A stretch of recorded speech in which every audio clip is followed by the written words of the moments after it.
Portanto, mesmo que enfrentemos as dificuldades de hoje e de amanhã, ainda tenho um sonho. Sim. É um sonho profundamente enraizado no sonho americano. Tenho um sonho de que um dia esta nação se erguerá e viverá o verdadeiro significado de seu credo. Consideramos estas verdades como evidentes por si mesmas, que todos os homens são criados iguais. Que meus 4 filhos pequenos um dia viverão em uma nação onde não serão julgados pela cor de sua pele, mas pelo conteúdo de seu caráter. Hoje tenho um sonho. Esta era a América em que cresci acreditando.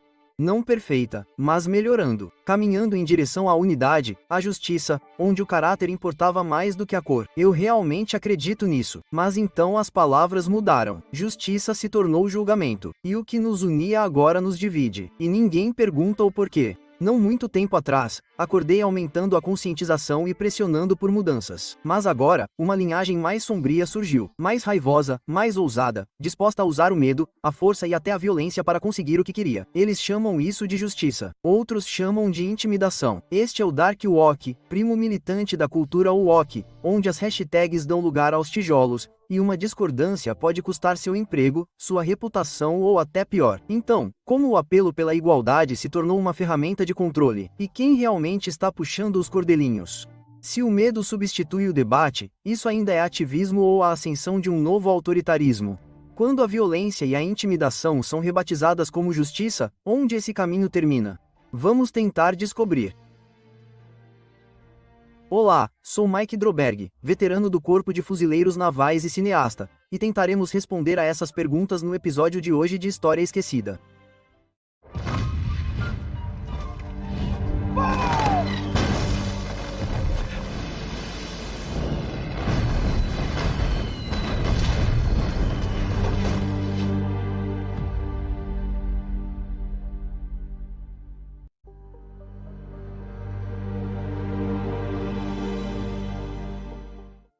No mundo em que cresci, Martin Luther King Jr. não era apenas uma figura de livro didático. Ele era a bússola moral. Seu sonho não era polêmico, era a meta. Disseram-nos para tratar as pessoas da mesma forma, não importando sua raça. Daltonismo não era ignorância, era decência. E a melhor maneira de superar o racismo era parar de ficar obcecado por raça. Ao longo do final do século XX, parecia que estávamos fechando essa lacuna. Da Lei dos Direitos Civis de 1964 à integração escolar, das leis antidiscriminação no local de trabalho à possibilidade de ver pessoas de todas as origens trabalhando lado a lado. As barreiras não haviam desaparecido, mas estavam caindo. Na década de 1990 e no início dos anos 2000, dava para sentir. A ideia de que os Estados Unidos poderiam realmente se tornar uma meritocracia não parecia absurda. As pessoas eram julgadas mais por sua capacidade e ética de trabalho do que pela cor da pele. Até mesmo a política ocasionalmente encontrava momentos de união. Da queda do Muro de Berlim ao orgulho nacional compartilhado em momentos de crise à eleição do primeiro presidente negro do ZEUA, Barack Obama. O woke começou naquela época como um simples alerta para ficarmos atentos à injustiça. Era popular, local e focado em mudanças reais e tangíveis, discriminação habitacional, abuso policial e práticas trabalhistas injustas. Mas o significado começou a mudar lentamente no início, depois de uma vez. Nas universidades, novas teorias criaram raízes. Ideias que dividiam a sociedade em categorias permanentes de opressores e oprimidos, onde a identidade do seu grupo importava mais do que suas ações ou seu caráter. E uma vez que essas ideias deixaram as universidades, elas não permaneceram em periódicos acadêmicos. Elas começaram a aparecer em salas de reuniões corporativas, em planos de aula escolares e em políticas governamentais. Foi quando o movimento woke começou a evoluir ou se transformar em algo diferente, algo mais barulhento, algo que deixaria de pedir mudanças e começaria a exigi-las por todos os meios necessários. A mudança de ficar acordado para a injustiça e dividir o mundo por identidade não aconteceu da noite para o dia. Foi construída nas salas de aula, editoras e feeds de mídia social. No final do século XX, teorias acadêmicas como a teoria crítica da raça e a interseccionalidade existiam principalmente no campus. Elas eram de nicho, debatidas por professores e alunos de pós-graduação. Mas com o tempo, essas ideias escaparam das salas de aula e começaram a se infiltrar na cultura popular. Autores como Ibram X. Kendi se tornaram nomes conhecidos. Seu livro, Como Ser Antirracista, não apenas vendeu milhões de cópias, como também reformulou a conversa. De acordo com Kendi, não existe algo que não seja racista. Ou você é ativamente antirracista ou faz parte do problema. Era uma mensagem absolutista simples, feita sob medida para a era das mídias sociais. Você falou sobre a importância de definir racismo. Como você define racismo? Claro. Então, racismo, eu o definiria como um conjunto de políticas racistas que levam à desigualdade racial, que são substanciadas por ideias racistas.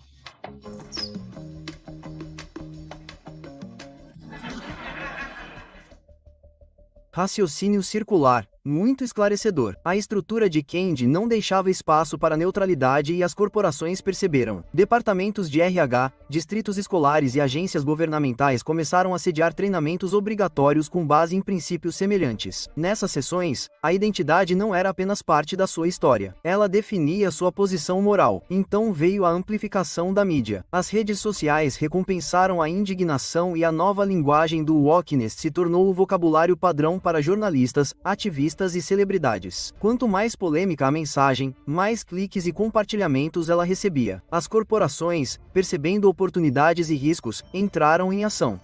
Elas se reformularam como defensoras da equidade, não da igualdade. A diferença era sutil, mas importante. Igualdade significava que todos jogavam pelas mesmas regras. Equidade significava ajustar as regras para gerar resultados iguais. Apoiadas por poderosas gestoras de ativos como a BlackRock, a maior gestora de ativos do mundo que controla mais de US$9 trilhões, as empresas que atingiram os padrões de diversidade e inclusão obtiveram melhores classificações ambientais, sociais e governamentais de ESG. Classificações mais altas e acesso a bilhões de capital de investimento. Então, as empresas começaram a mudar as políticas de contratação, adotaram uma linguagem ativista e aplicaram treinamento em DEI não para aumentar a produtividade, mas para permanecer nas boas graças dos investidores que controlam os maiores fluxos de capital do planeta. O que começou como um debate econômico se tornou um padrão corporativo global. E com dinheiro, mídia e influência política por trás disso, a cultura woke não era mais apenas uma ideia, era uma política. Mas, à medida que se espalhou, algo mais começou a crescer junto com ela. Uma linhagem militante mais agressiva que não queria apenas influenciar o sistema, queria confrontar, desmantelar e, se necessário, queimá-lo. Cada momento precisa de combustível. O combustível dos dark woke não se limita à raiva, é dinheiro, influência e poder. E quando todas as grandes corporações com as quais você lida, seu banco, seu supermercado, seu serviço de streaming, usam o mesmo manual, isso deixa de parecer uma escolha. Torna-se a cultura padrão. E enquanto o lado corporativo pode recuar quando os ventos políticos mudam, como o que a BlackRock fez recentemente, silenciosamente retirando a linguagem DEI de seus relatórios sob pressão, a ala militante não para. Ela continua pressionando mais e mais alto. O Dark Woke não é um slogan corporativo ou seminário sobre diversidade. É aquele que não quer sentar à mesa. Ele quer virar a mesa. É aqui que protestos pacíficos dão lugar ao confronto direto. Prédios federais vandalizados, ruas bloqueadas e, sim, agentes do ICE desviando de pedras e pedregulhos. É o lado que vê o medo como uma ferramenta e a intimidação como justiça. Online, ele opera como um enxame. Saia da linha e a multidão desce, divulgando seu endereço, assediando sua família, inundando seu empregador com exigências de demissão. Offline, ele aparece em sua casa ou local de trabalho, câmeras gravando, prontas para fazer de você um exemplo. Para os Dark Woke, não há meio termo. A discordância é tratada como violência. O silêncio é cumplicidade, e esse absolutismo não tem como alvo apenas seus inimigos. Ele pode se voltar contra seus aliados que não se movem rápido o suficiente ou repetem os slogans certos. O perigo não é apenas o caos que ele cria nas ruas, mas a maneira como acelera a divisão cultural. Ele empurra as pessoas ainda mais para os cantos. Alguns dobram a aposta na ideologia por medo, enquanto outros a rejeitam tanto que não se envolvem em nenhuma discussão sobre justiça. No entanto, em 2025, a DEI não está mais apenas sob fogo, ela está sendo desmontada aos poucos. No nível federal, os decretos do segundo mandato de Trump acabaram com os programas governamentais de DEI.